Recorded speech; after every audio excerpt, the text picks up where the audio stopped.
the door on all of it. You bought a Lamborghini on eBay? That's what I live for. Watching that. What's in that garage? What's in that garage?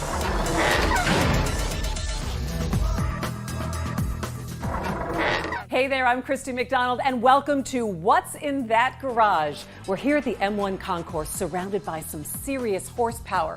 It's the perfect place to introduce you to our streaming series on Local 4 that's dedicated to speed demons, classic collectors, and gearheads all across Michigan. You know, behind every car, there's a story, and we're finding them one garage at a time. Some garages are straight up glamour like this one. Others are pure nostalgia.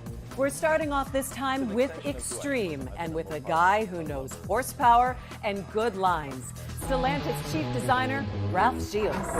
We are here at the M1 Concourse in Pontiac, and if you want to see the most beautiful cars in the world, some rare cars, gorgeous cars, they are all right here in these garages that surround this track. We've got a pretty special garage for you today. Hey Ralph, you want to come on out? Ralph Shields, the designer, Stellantis. It's so good to see you. You know, we can only imagine what's behind all of these garages around here. But your collection, I mean, this has taken years. Yes, it has. And they're all, as you know, collections are personal, right? So this is a little diorama of my life, in a way. Exactly. And the beauty of design, which is that is who you are. Yeah, I'm in love with the cars for performance, but also the style, of course. Okay, I can't wait to see. Are you going to hit this garage Let's check for us? it out. Let's do it.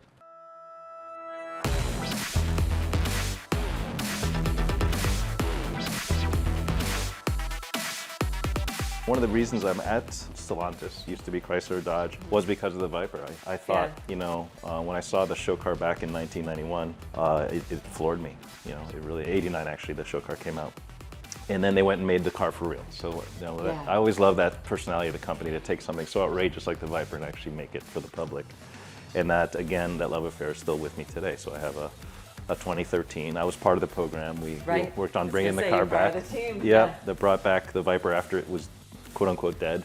So we had a good run, about 5 years. That's a 2013 and this is a 2016. This is my race car. I only really track it. I don't drive it on the street. And so you drive this on the track at M1 here, and then about how fast you get on the straightaway? Here about 130, 35, and other tracks like VIR, it'll do about 180 on the track. So it has a cage and everything in it. Obnoxiously a loud noise, or? Absolutely obnoxious. I mean, it has to be obnoxiously loud. It's quite deafening because it's prepped. It has a 9-liter, makes 830 horse. Yeah. So it's quite vicious. So yeah, this is purely track, and that's street. They're like Jekyll and Hyde. Well, tell me, give us a sense of difference in terms of driving and design. This is bone stock, 640 horsepower. This is, you know, modified. The tires, everything about it's lowered. But the car comes from factory. The ACR is a serious machine. You know, we developed it together with some of the most aggressive drivers. Our racing drivers helped us. Aggressive in a good way. Yeah. Downforce is your friend. It makes 1,800 pounds of downforce. But this is a cruiser. As fast as it is, it's a pleasure to drive. And people love the Viper more now that it's out of production. It's one of those things. Why do you think that is? You know, it's one of those, it's like rock and roll. You know, it gets better with time or something. I don't know. But I get a lot, especially younger kids. You know, the young kids that are 18, they play in the video games with these cars. And they're rare. We only built, in I think 25 years, we only built 30,000 Vipers. Very few cars are out there. The brief I gave my team is I wanted to be like Halle Berry, who's she's beautiful, but she's not vulgar. The girl next door kind of car, and that's, you know, I have a signed autographed picture of her there to remind me of the beginning. And they nailed it. So we named her Storm after Halle Berry's character in X-Men. So that's her name is Storm, and his name is Voodoo. So Voodoo because it does sing on the track that can't be possible. It can't be explained. You know, it's like magic. So. Talk to me then about getting the signed poster of Halle Berry here, who says, thanks for the inspiration, I'm the inspiration for a vehicle. The Viper Club is a powerful thing. So I don't know how they got it, but my friends in the Florida Viper Club found a way to get it signed by her, and to this day I don't know exactly how. But she knows about me because she was on Jimmy Fallon talking about her husband and telling her the car was inspired by her. So. Sergio is an Italian wonder, of course. It's a 1969 Alfa Romeo GTV, Gran touring veloce. It's very good. I've always loved Alfa Romeo. I love the designer behind this. His name is Giuseppe. He made a lot of my favorite cars. The one up there, a lot of cars you loved back in the day. He was responsible. Probably the most prolific designer ever. What was it about his designs that stood out to you? The clean lines, the beautiful lines. So the efficiency, not overstyled. I think you can over-design a car. You can. I always tell my designers that's three cars worth of design. Take it back a notch. You know. So, less is more. Exactly. So this car is very clean, very simple, and again, it's 50 plus years old, and it still turns heads. When I drive this around, people are like, first of all, what is it? Second of all, it's beautiful, and I think it is beautiful.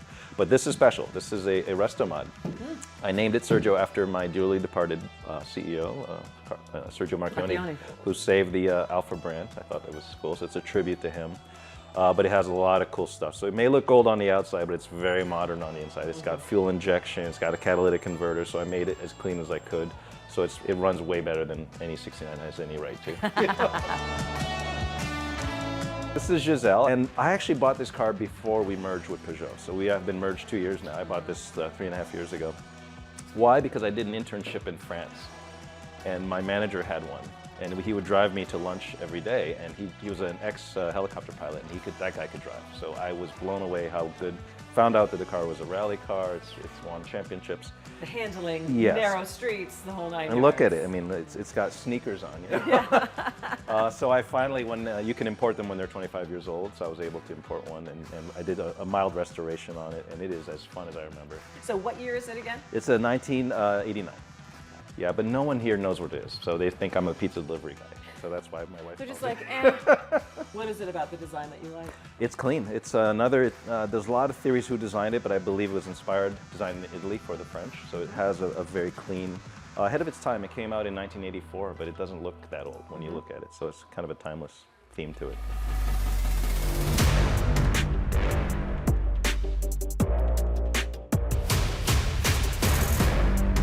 I don't even feel like I can even breathe on this car, Ralph. Well, first of all, the name is Hallucination. So it's named after its engine, which is the Helephant. So Mopar went out and made an incredible crate motor, 1,000 horsepower, 426 Hemi, supercharged. And I've actually got the motor before I knew what to do with it. Oh my God, I can't wait to hear it. Okay, Yeah. and so then you said...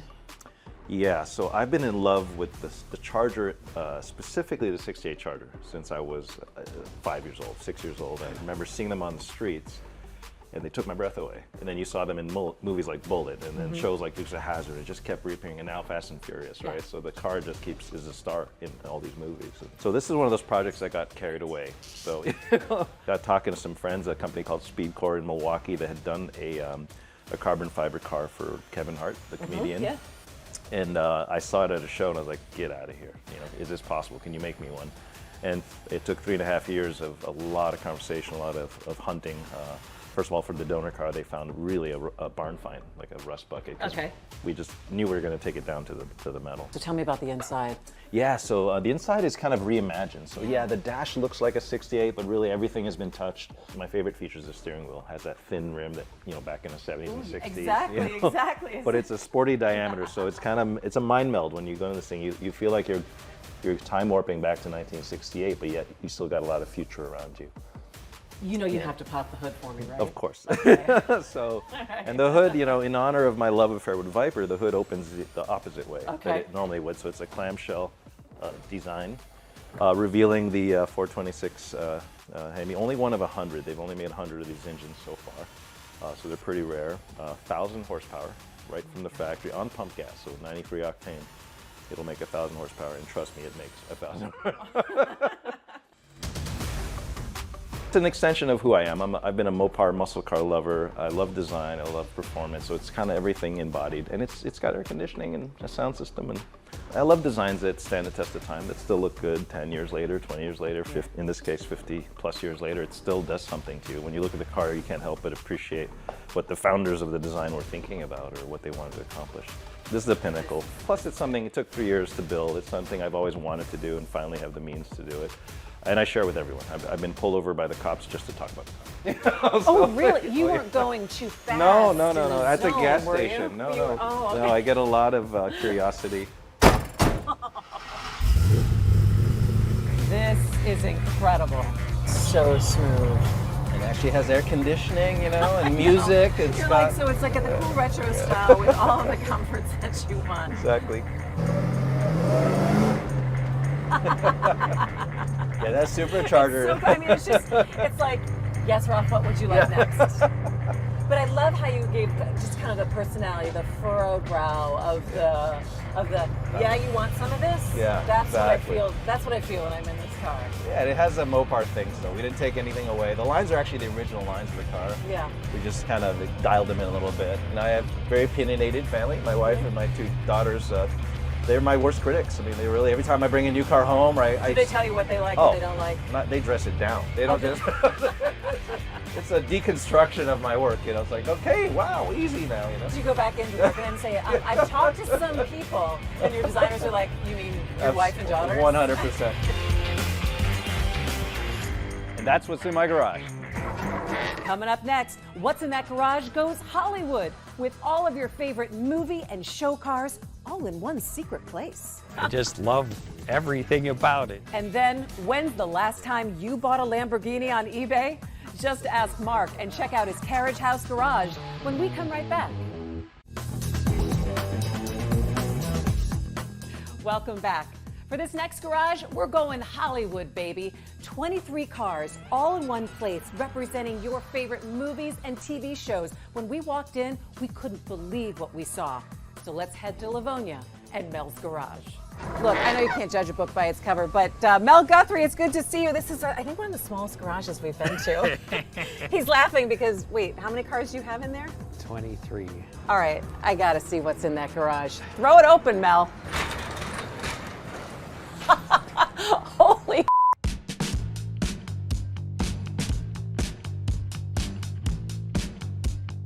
Mel, I don't even know where to look right now. From the memorabilia to, you have almost every like movie car, show car. Hey, it's monkeys. This is unbelievable.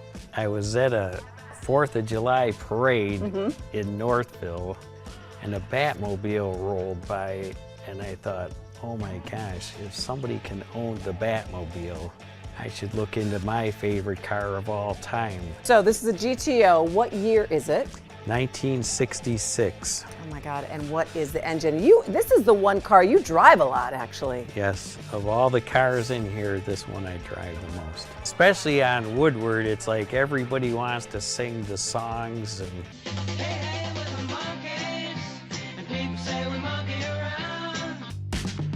And I love the speakers that are in here and that well back in there that is just, it's right for putting a bunch of people in there, right? Love how you have the boys there, that picture there. You know that Davy Jones is my favorite. I think Davy Jones was he was everybody's mine favorite. too. The fact that this kind of jumped into now 22 other vehicles that represent all different kinds of shows, all different kinds of movies. Started out just wanting to collect ones that were from fun movies. Yeah. But there's definitely a dark one right there from Quentin Tarantino. It's my mom's car. Got Speed Racer here, even the memorabilia surrounding these cars that you have. Yeah. How do you go about collecting all this stuff? eBay.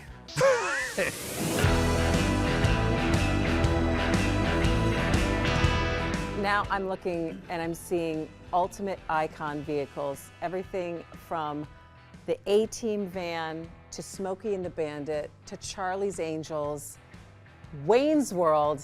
I would love to get in there and rock out a little Bohemian Rhapsody with you sometime. Mamma mia, mamma mia, mamma mia, let me go. Everything's a replica except the Monkey Mobile's original, so everything is a lot less expensive than it could have been. But it's created to look exactly like those cars that we love from the iconic shows and movies and stuff. I gotta stop at my girls, the Charlie's Angels, the Mustang here. Where'd you find this one, Mel? I found it on eBay. It just kills me. It boggles the mind. So many collectors I know are like, I found this on eBay. I called this guy and I saw it on eBay. It just is amazing that you're able to find stuff like this. Took a lot of work. It is now a very beautiful Cobra Mustang. Batman into, oh my God, are you kidding me?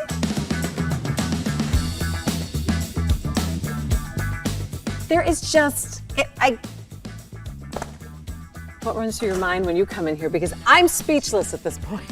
I just love everything about it. It's just so much fun. It's the vacation family station wagon. But you said this was actually in a Super Bowl ad? Yep, 2019 Walmart Super Bowl ad. Probably should be driving that car just thinking about a blonde in a movie that was in Family Vacation. Didn't Christy Brinkley Now, are you drive saying this that I'm car? Christy Brinkley? I mean, we're already best friends. I mean, that is.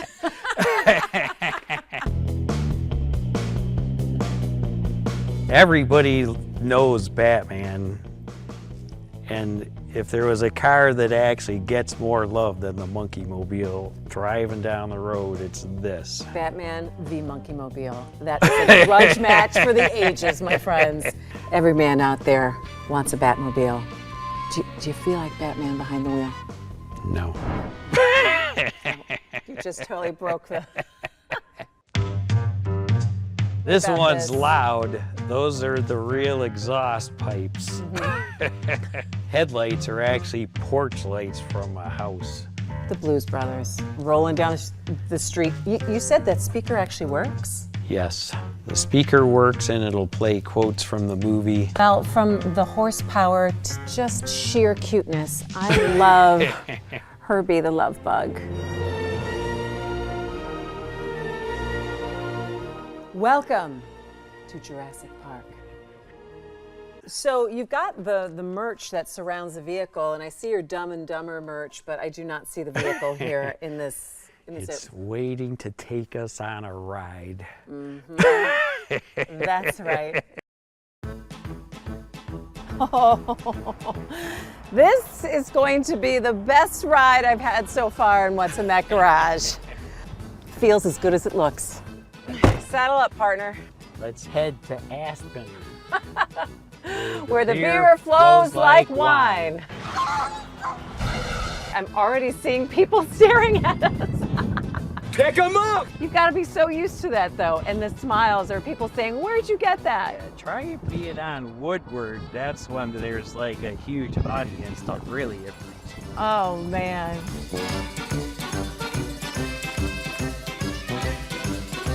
So that's what's in my garage. Coming up next, a historic carriage house turned horsepower haven. So this is not a typical garage, so I can only imagine there is no typical car that's inside there right now. Probably not. It's my happy space. Come see what Mark bought on eBay and is restoring right now. That's when What's in That Garage comes right back. Welcome back. This next garage was the very first garage that we shot on a cold spring morning. We could not believe the horsepower that Mark was hiding in a carriage house and the fact that he works on all of his cars himself. Mark, how are you? I mean, Very this doesn't good. even look like a garage. This looks like the nicest house I've ever seen. Oh, well. It used to be a carriage house from a functional farm. It was built actually in 1900, I think. Oh my God, so this is not a typical garage, so I can only imagine there is no typical car that's inside there right now. Probably not. Although, yeah. It's my happy space. I love it. So, what's in that garage? Are you gonna show us? Yeah, sure. Let's go. Yeah, come on in.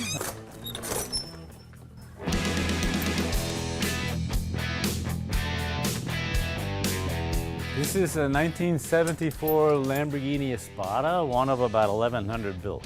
Where did you find it? eBay, 20 years ago, No, you did not. on our 25th wedding anniversary. You bought a Lamborghini on eBay? I had to go get a home equity loan too because we had a kid in college at the time, but it's okay, it's paid for now.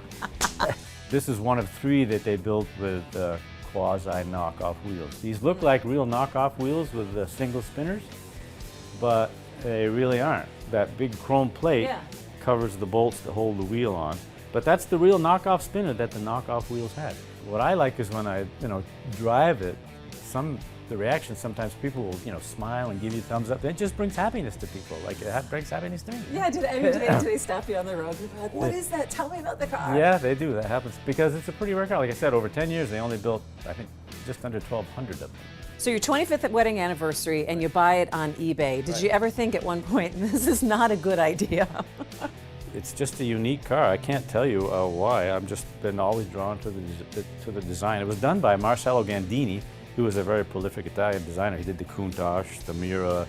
It's a unique design. You can put 4 adults in it, but it's got a 350 horsepower V12,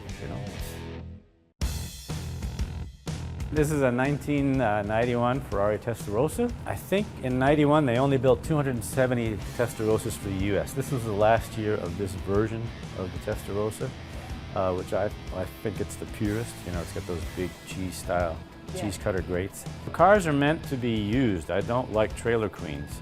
If you don't drive it and use it, it's not good for the car also. And if stuff's gonna happen, it's gonna happen and you address it. Which of the vehicles that you have in the garage makes the best noise to you? Oh, Yeah. Probably this one. Yeah? Yeah, would you like to hear it? Oh, are you kidding me? Yeah. That's what I live for. Okay. Yeah. Seriously. That's smooth. I don't abuse them. I have mechanical sympathy, so yeah, that's what I would call it. But It's not about driving a car fast. It's about driving a fast car. I think it's still the widest Ferrari ever made. This is a Neiman Marcus Audi TT. We only built 100 of these. This was used to introduce the TT into the American market, and I was the head of product planning at the time and did this project. It's a unique interior color that we never used on the TT. It's the moccasin leather that comes from the Roadster, and then the chrome wheels. So those are the signature elements that differentiate the car. We've got the '83 Porsche 911 SC, which is my wife's car. This is a '74 Alfa Romeo GTV that my son is turning into a sort of not a resto mod, but a little street racer.